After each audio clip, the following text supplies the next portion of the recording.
for this motherboard, we have the CPU. We have two coil, the first channel, the second channel. This one is VCCP, not for VCC core. Those are for VCC core.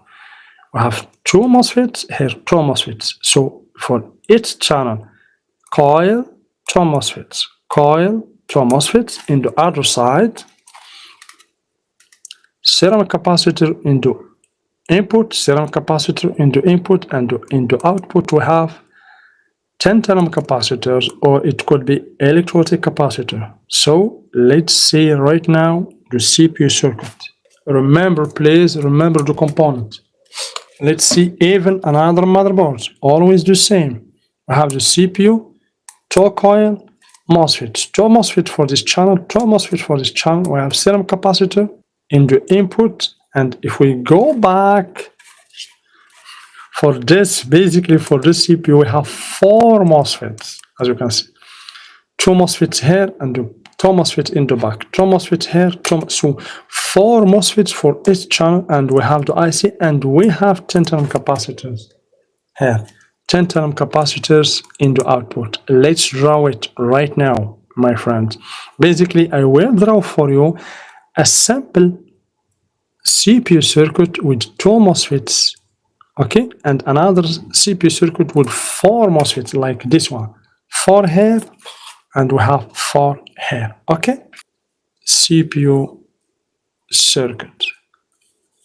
Okay, for the CPU circuit, guys, attention please. This is the most complex channel in the motherboard. That's why it deserves your attention.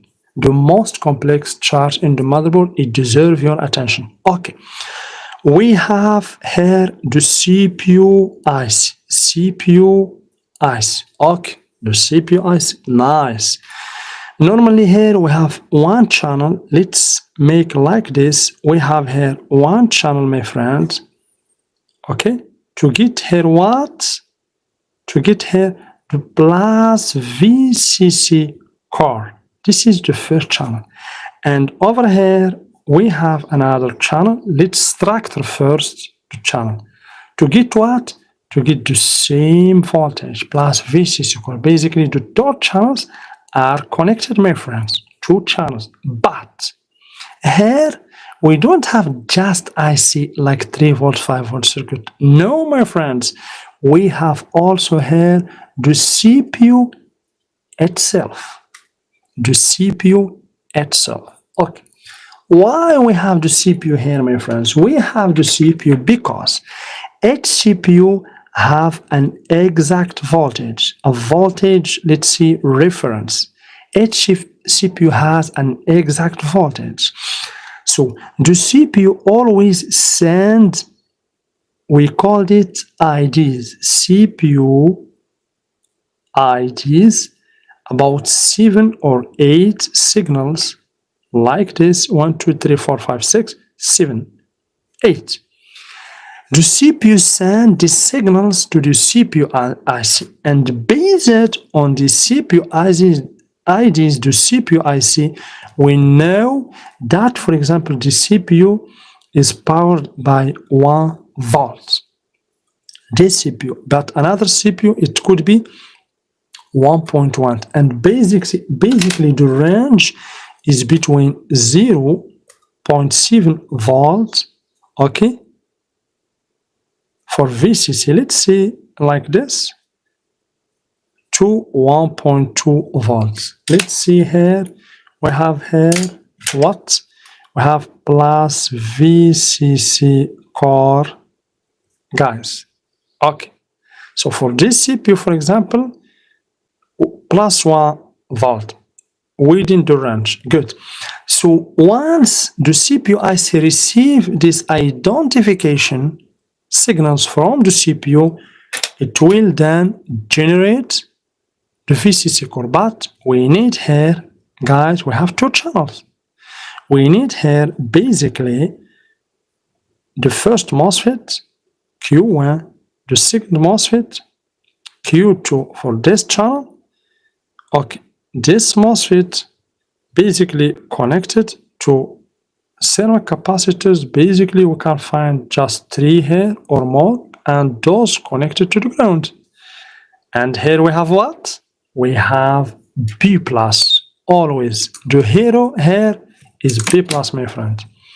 The hero voltage is B plus, always B plus, the input. So here we have the input. So then here the source here will be connected to what? To the drain of this MOSFET. And then this MOSFET, its source will be connected to the ground. And here we have gates. Here we have basically the gate, it will be controlled. And this one also will be controlled with this IC. This is for first, basically, channel. And of course, here we have, basically, guys, we call it phase. I will teach you the meaning of this phase. Okay, this is for the channel.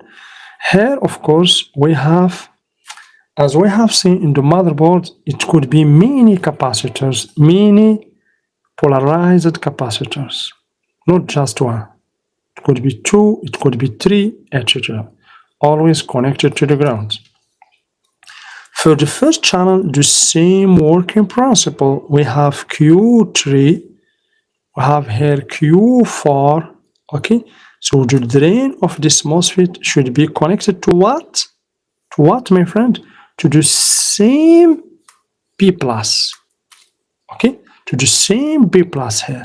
And then its source, okay, will be connected to the drain of this MOSFET, and then the source of this MOSFET will be connected to the ground.